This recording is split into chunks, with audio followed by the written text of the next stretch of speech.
Updates at pinakahuling mga usapin sa mundo ng palakasan. Atin ang pakinggan dito sa Ang Pilipinas Ngayon. Magandang araw. Narito na po ang Sports Balita. Mainit ang kamay ng veteranong guard na si Hwami Chongson para giyain ang Terra Firma laban sa Blackwater 97-87 panalo sa pagpapatuloy ng 2023 PBA Commissioner's Cup nitong Miyerkules na ginanap sa Inares Center sa Antipolo City.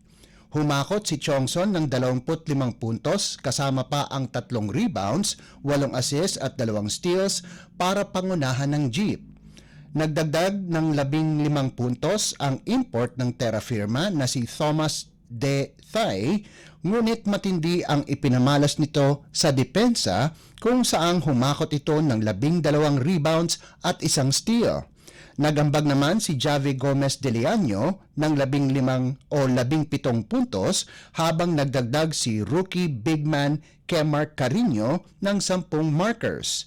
Maganda rin ang ipinakita ni number 1 overall draft pick na si Stephen Holt sa kanyang debut kung saan nakalikom ito ng 7 puntos, 7 rebounds at 5 assists.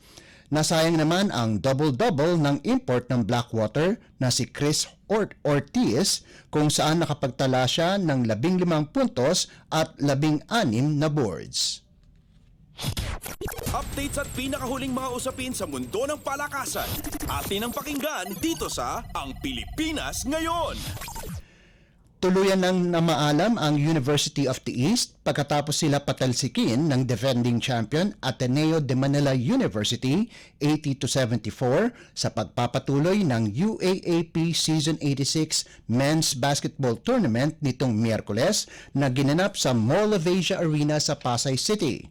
Dahil sa panalo, lumakas ang kapit ng Blue Eagles sa number 4 spot sa team standings, tangan ang 7-6 record para lumapit sa asam nitong makapasok muli sa Final Four. Namuno para sa Ateneo si Jared Brown kung saan nahigitin niya ang kanyang pinakamataas na puntos sa 21.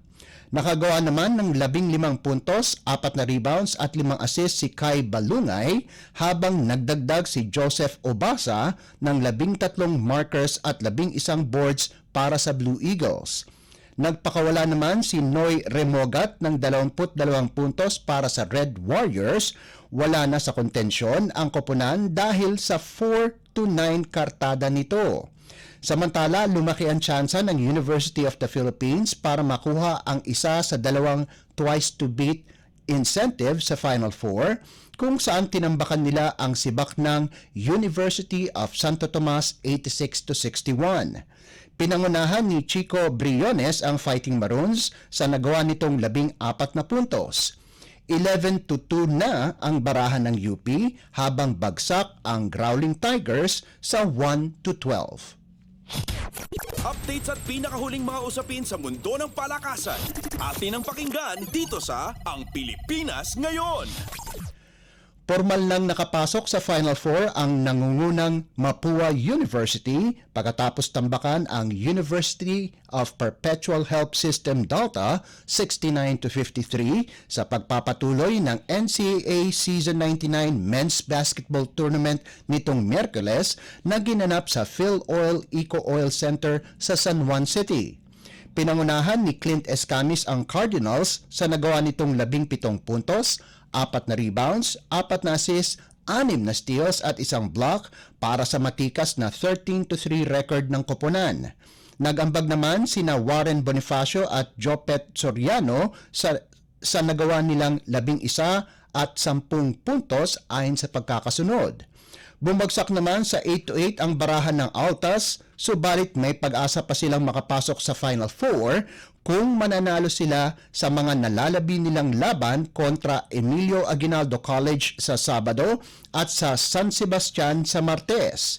Kailangan ding manalo ng Mapua sa kanilang huling 2 laro laban sa Arellano University at Jose Rizal University para makuha ang twice-to-beat advantage.